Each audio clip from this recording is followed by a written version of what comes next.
சிம்ம ராசி ராசி சக்கரத்தில் 5வதாக வரக்கூடிய ஒரு ராசி.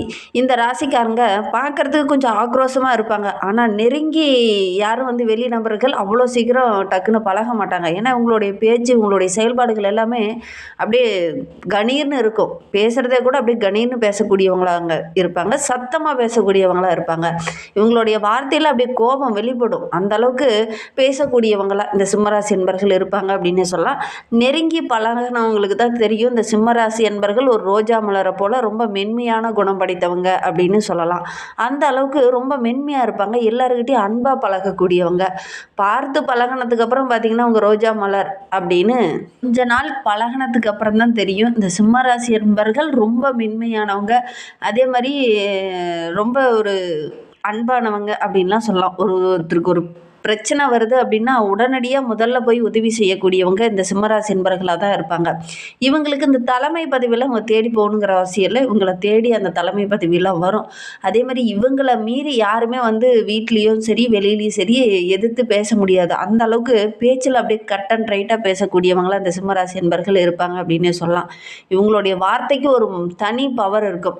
ஏன்னா 12 ராசிகளுடைய அதிபதி யார்? சூரியன். சூரியன் தான் இவங்களுடைய ராசி அதிபதி. அதனால எல்லாருக்கும் இந்த சிம்மராசி என்பர்களுக்கு எல்லாருக்குமே பார்த்திங்கன்னா அந்த தலைமை பொறுப்பு அப்படிங்கிறது தானாக தேடி வரும். அந்த ஊருக்கே பார்த்திங்கன்னா அவங்க கொஞ்சம் தலைவராக இருப்பாங்க, அல்லது அந்த குடும்பத்துக்காவது அவங்க தான் தலைவராக இருப்பாங்க. அதெல்லாம் அந்த பதவியெல்லாம் அவங்க தேடி போகணுங்கிறதே இல்லை.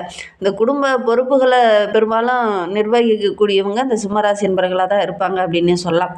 சரி, இவங்களுக்கு வருகின்ற நாட்கள் எப்படி இருக்குது, வருகின்ற நாட்களுடைய கிரக அமைப்புகள் எப்படி இருக்குது, குறிப்பாக இந்த தை மாதத்துக்கு அப்புறம் என்னென்ன மாற்றங்களை அவங்க சந்திக்க போகிறாங்க, இந்த தை மாத கிரக அமைப்புகள் உங்களுக்கு என்னென்ன மாற்றத்தை கொடுக்க போகுது அப்படிங்கிறத தொடர்ந்து இந்த வீடியோவில் பார்க்கலாம். நீங்கள் இப்போ தான் ஃபஸ்ட் டைமாக நம்ம சேனலை பார்க்குறதா இருந்தால் நம்ம சேனலை சப்ஸ்கிரைப் பண்ணிவிட்டு கூடவே இருக்கிற பெல் ஐக்கானையும் கிளிக் பண்ணிக்கோங்க. அப்போ தான் நாங்கள் போடுற ஒவ்வொரு வீடியோவுமே உங்களுக்கு நோட்டிஃபிகேஷனாக வரும்.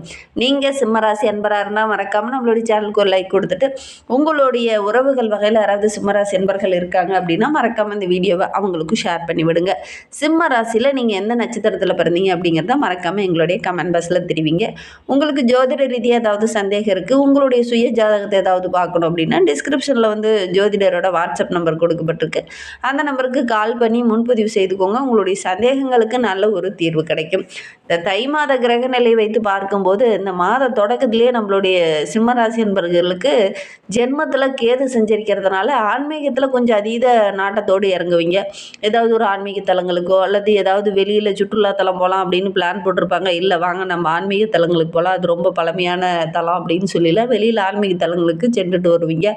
அது உங்களுக்கு மன அமைதியை கொடுக்கும். 6ஆம் இடத்துல சூரியன், செவ்வாய், சுக்கிரன், புதன் உங்களுடைய கிரகங்கள் இருக்கிறதுனால உங்களுடைய எதிர்பார்ப்புகள் எல்லாமே இந்த காலகட்டத்தில் நிறைவேறும் அப்படின்னே சொல்லலாம். குறிப்பாக உங்களுடைய வாழ்க்கை துணை மூலிமா ஏதாவது மகிழ்ச்சி தர மாதிரி நல்ல நல்ல விஷயங்கள் இந்த காலகட்டத்தில் அமையும் அப்படின்னே சொல்லலாம். யாரெல்லாம் உங்களுடைய உறவே வேண்டாம் அப்படின்னு பகைச்சிக்கிட்டு விட்டுட்டு போனாங்களோ அவங்களாம் இந்த காலகட்டத்தில் உங்ககிட்ட நட்பு பாராட்டுவாங்க. அந்த அளவுக்கு கிரக அமைப்புகள் இந்த சிம்மராசி என்பவர்களுக்கு ரொம்ப சாதகமாக இருக்குது அப்படின்னே சொல்லலாம். வீடு, இடம் வாங்கலாம் அப்படின்னு ரொம்ப நாளாக ஒரு பிளான் போட்டு இருந்திருப்பீங்க. அதெல்லாம் தடைப்பட்டுட்டு தள்ளி போயிட்டே இருந்திருக்கும். இந்த தை மாதத்தில் அதெல்லாம் வாங்கக்கூடிய யோகம் இருக்குது அப்படின்னே சொல்லலாம். ஒரு சிலருக்கு திருமண வாழ்க்கையை கூட ரொம்ப நாளாக தள்ளி போயிட்டே இருக்கும். நல்ல வரன் அமையாது, கொஞ்சம் இழுபறியாகவே இருந்துகிட்டு இருக்கும். அதெல்லாம் இந்த காலகட்டத்தில் நடக்கக்கூடிய யோகம் இருக்குது அப்படின்னே சொல்லலாம். திருமணமானவங்களுக்கெல்லாம் ரொம்ப வயதானவங்களுக்கெல்லாம் மணி விழா கொண்டாடுறது, மணவிழா கொண்டாடுறது, இந்த மாதிரி சுப நிகழ்வுகள் இந்த காலகட்டத்தில் இந்த சிம்மராசி என்பர்களுக்கு நடக்கக்கூடிய யோகம் இருக்குது. வீட்டில் ஏதாவது ஒரு சுப விரயம் இந்த காலகட்டத்தில் கட்டாயம் இந்த சிம்மராசி என்பர்கள் செய்ய வேண்டிய ஒரு சூழ்நிலை ஏற்படும் அப்படின்னு சொல்லலாம். வீண் விரயங்கள் இந்த காலகட்டத்தில் கொஞ்சம் ஏற்படும். அதிலிருந்து தப்பிக்கிறதுக்கு நீங்கள் வீட்டில் ஏதாவது சுப விரயம் செய்கிறது ரொம்பவும் நல்லது அப்படின்னே சொல்லலாம். சனியோடைய பார்வை இருக்கிறதுனால ஆரோக்கியத்தில் சின்ன சின்ன பிரச்சனைகள், ஆரோக்கிய ரீதியாக சின்ன சின்ன செலவுகள் வர்றதுக்கான ஒரு சூழல் இருக்குது. கவனமாக இருக்கிறது ரொம்பவும் நல்லது அப்படின்னே சொல்லலாம். ஏன்னா மிதுன ராசியில் குரு செஞ்சிருக்கிறார். இந்த மாதம் முழுவதுமே அவர் வக்கரகத்தில் இருக்கிறார். அதனால் நம்மளுடைய சிம்ம ராசி என்பவர்களுக்கு 5, 8 ஆகிய இடத்திற்கு அதிபதியானவர் குரு பகவான். அவர் வக்கரகம் பெற்று இருக்கிறது. இந்த நேரம் பிள்ளைகளால் சின்ன சின்ன பிரச்சனைகள் கொஞ்சம் வர்றதுக்கான சூழ்நிலை இருக்குது. அவங்க மூலிமா ஏதாவது செலவுகளும் வர்றதுக்கான ஒரு சூழ்நிலை இருக்குது. ஒரு சிலருக்கு பூர்வீக சொத்து சம்பந்தமான பிரச்சனையெல்லாம் கொஞ்சம் வரும். கவனமாக இருக்கணும் ஒவ்வொரு விஷயத்துலையும். இல்லை அப்படின்னா ஒரு சில இடத்துல இந்த சிம்மராசி என்பவர்களுக்கு சின்ன சின்ன கெட்ட பேர் வர்றதுக்கான சூழ்நிலை ஏற்படும். அதனால் முடிந்த அளவுக்கு இந்த சொத்து சம்பந்தமான விஷயங்களில் நீங்கள் தலையிடும் போது கொஞ்சம் கவனமாக இருங்க. தடிமனான வார்த்தைகளை பேச வேண்டாம். உறவுகள் ஒரு சில இடத்துல உங்களை நம்ப வச்சு ஏதாவது ஒரு விதத்தில் ஏமாத்திடுவாங்க. கவனமாக செயல்படணும். இவங்கெல்லாம் நமக்கு உதவி செய்வாங்க அப்படின்னு நீங்கள் நினச்சிருப்பீங்க. அவங்க பார்த்தீங்கன்னா ஒரு சில இடத்துல உங்களுக்கு உபத்திரத்தை கொடுப்பாங்க. அது உங்களுக்கு மிகப்பெரிய பிரச்சனையாக முடியும். அதனால் கொஞ்சம் கவனமாக செயல்படுங்க. இந்த காலகட்டத்தில் பெருசாக பிரச்சனை ஒரு சின்ன பிரச்சனை பெருசாகிறதுக்கான ஒரு சூழ்நிலையில் இருக்குது. அதனால் ஒவ்வொரு விஷயத்திலுமே கொஞ்சம் கவனமாக செயல்படக்கூடிய ஒரு காலகட்டமாக இந்த தை மாதம் இந்த சிம்மராசி என்பர்களுக்கு அமைந்திருக்கு அப்படின்னு சொல்லலாம். பொது வாழ்வில் இருக்கிறவங்களுக்கு மனதில் இருந்த அந்த குழப்பங்களுக்கு ஓரளவுக்கு தெளிவு கிடைக்கும். மற்றவங்களால எப்படி பிரச்சனை வருது, எதனால் வருது அப்படின்னு அலசி ஆராய்ந்து ஓரளவுக்கு அந்த தெளிவு கிடைக்கக்கூடிய நாட்கள் வருகின்ற நாட்கள் அமைந்திருக்கு அப்படின்னு சொல்லலாம். வியாபாரத்தை பொறுத்த வரையிலும் நண்பர்களால் சின்ன சின்ன இழப்புகள் ஏற்படக்கூடிய சூழ்நிலை இருக்குது வியாபாரிகளுக்கு. குரு பகவானுடைய பார்வை 3, 5, 7 ஆகிய இடத்துல பதிவதனால ஏன்னா பஞ்சமஸ்தானம் அப்படிங்கிறது குருவோடைய வீடு. குருவோடைய வீட்டை குருவே பார்க்கறது ரொம்ப யோகம் நம்மளுடைய சிம்மராசி என்பர்களுக்கு அப்படின்னே சொல்லலாம். பூர்வீக புண்ணிய ஸ்தலங்களுக்கெல்லாம் இந்த காலகட்டத்தில் செல்வீங்க. ரொம்ப பழமையான குலதெய்வ கோயிலுக்கெல்லாம் செல்வீங்க. இப்போ ஏற்கனவே ஒரு இடத்துல குலதெய்வம் வணங்கிட்டு இருக்கீங்க அப்படின்னா அதுக்கு முன்னாடி அந்த குலதெய்வம் எங்கே இருந்தது அப்படிங்கிறத அறிஞ்சு அந்த கோயிலுக்கு போய் இந்த காலகட்டத்தில் வேண்டிட்டு வருவீங்க. அது ஓரளவுக்கு உங்களுக்கு மனதுக்கு மகிழ்ச்சியை கொடுக்கும். இந்த மனதில் இருந்த கசப்புகள் கொஞ்சம் கொஞ்சமாக குறைய ஆரம்பிக்கும். வெளியிலிருந்து வரக்கூடிய தகவல்கள் உங்களுக்கு மனதுக்கு மகிழ்ச்சி தருவதாக அமையும். நண்பர்களால் ஒரு சில இடத்துல ஒரு சில பிரச்சனைகளை சந்திக்க வேண்டிய ஒரு சூழ்நிலை பெரும்பாலும் இந்த சிம்மராசி என்பர்களுக்கு இந்த தை மாதத்தில் ஏற்படும். அதனால் நண்பர்களை முழுமையாக நம்பி ஒரு பொறுப்பையோ ஒரு முக்கியமான வேலையோ ஒப்படைக்க வேண்டாம். அப்படி ஒரு முக்கியமான பொறுப்பு அவங்கக்கிட்ட ஒப்படைச்சே தான் ஆகணும் அப்படின்னா அவங்கக்கிட்ட கரெக்டாக செயல்படுறாங்களா அப்படிங்கிறத ஓரளவுக்கு நீங்கள் வாட்ச் பண்ணிகிட்டே இருந்தீங்கன்னா ஓரளவுக்கு சாதகமான பலன் உங்களுக்கு கிடைக்கும் அப்படின்னு சொல்லலாம். ஒரு சில காரியங்கள் டக்குன்னு முடியாமல் கொஞ்சம் இழுபறியாக முடியக்கூடிய ஒரு சூழ்நிலை இருக்குது. இந்த காலகட்டத்தை பொறுத்தவரையிலும் நம்மளுடைய சிம்மராசி என்பர்கள் வீட்டில் அல்லது வெளியில் ஏதாவது ஒரு சுபகாரியம் வீண் விரயம் செய்ய வேண்டிய ஒரு சூழ்நிலை இருக்குது. இதை தவிர்க்கணும் அப்படின்னா வீட்டில் ஏதாவது ஒரு சுப செலவு செய்யுங்க. கண்டிப்பாக அதை தவிர்க்கலாம் அப்படின்னே சொல்லலாம். அதே மாதிரி வெளியில் ஏதாவது பஞ்சாயத்துக்கு போனீங்க அப்படின்னா சின்ன சின்ன இடையூறுகள் பிரச்சனைகள் மற்றவங்களால் ஒரு சில இடத்துல மனம் கஷ்டப்படுற மாதிரி ஏதாவது ஒரு பிரச்சனைகள் இந்த காலகட்டத்தில் இந்த சிம்மராசி என்பர்களுக்கு வரும். அதனால் கொஞ்சம் கவனமாக இருங்க. கூட்டாக சேர்ந்து ஒரு வியாபாரம் செஞ்சிட்ருக்கீங்க அப்படின்னா கூட்டாளிகளால் சின்ன சின்ன வாக்குவாதங்கள் வர்றதுக்கான ஒரு சூழ்நிலை இருக்குது. புதிய நண்பர்களை கூட்டாளியாக சேர்க்கும்போது ஒரு சில வில்லங்கங்கள் இந்த காலகட்டத்தில் வரும். ஒவ்வொரு விஷயத்துலையுமே இந்த காலகட்டத்தில் இந்த சிம்மராசி என்பர்கள் சிந்தித்து தான் செயல்படணும். அவசரம் காட்டினீங்கன்னா நிறைய கொஞ்சம் இடர்பாடுகளை சந்திக்க வேண்டிய ஒரு சூழ்நிலை ஏற்படும். அதனால் ஒவ்வொரு விஷயத்தையுமே அலசி ஆராய்ந்து அதுக்கப்புறம் இறங்குங்க. அவசரம் காட்ட வேண்டாம். ரொம்ப பொறுமையாகவும் நிதானமாகவும் ஒரு விஷயத்தில் இறங்குறது ரொம்பவும் நல்லது.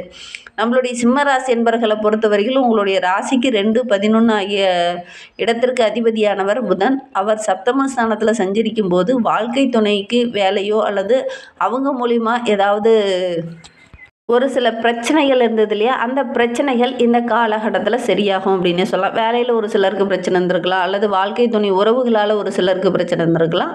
அந்த பிரச்சனையெல்லாம் வருகின்ற நாட்களில் சரியாகும்.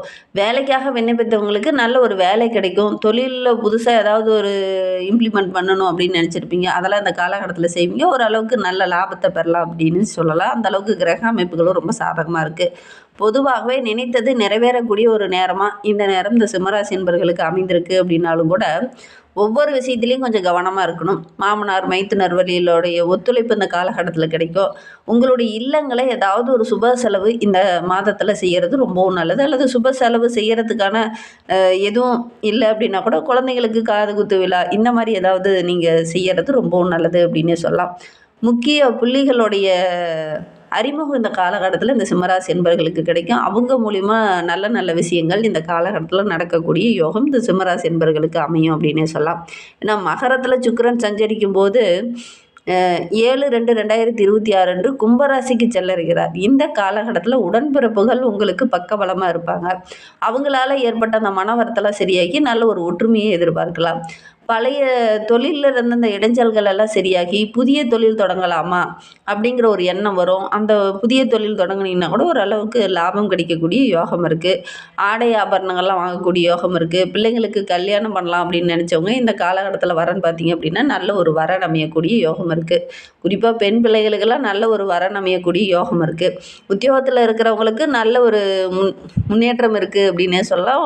ஒரு சிலருக்கு பதவி உயர்வு சம்பள உயர்வு இதெல்லாம் கிடைக்கக்கூடிய யோகம் இருக்குது அப்படின்னே சொல்லலாம். முக்கிய பொறுப்பில் இருக்கிறவங்களுடைய அறிமுகம் இந்த காலகட்டத்தில் உங்களுக்கு கிடைக்கும். அதன் மூலிமா மனம் மகிழ்கிற மாதிரி நல்ல நல்ல விஷயங்கள் நடக்கும் அப்படின்னு சொல்லலாம். மாணவ மணிகளை பொறுத்தவரையிலும் படிப்பில் கொஞ்சம் கூடுதல் கவனத்தோடு இருக்கணும். சிம்மராசி பெண்களுக்கு ஆரோக்கிய விஷயத்தில் கொஞ்சம் கவனமாக இருக்கணும். இல்லை அப்படின்னா சின்ன சின்ன மருத்துவ செலவுகள் கொஞ்சம் வரத்துக்கான சூழ்நிலை இருக்குது. இன்னுமே வாழ்க்கை ரொம்ப சிறப்பாக இருக்குது. உங்களுடைய குலதெய்வத்தை வழிபடுங்க. எடுக்கிற காரியங்கள் உங்களுக்கு வெற்றிகரமாக அமையும். நம்பிக்கையோடு செய்யுங்க.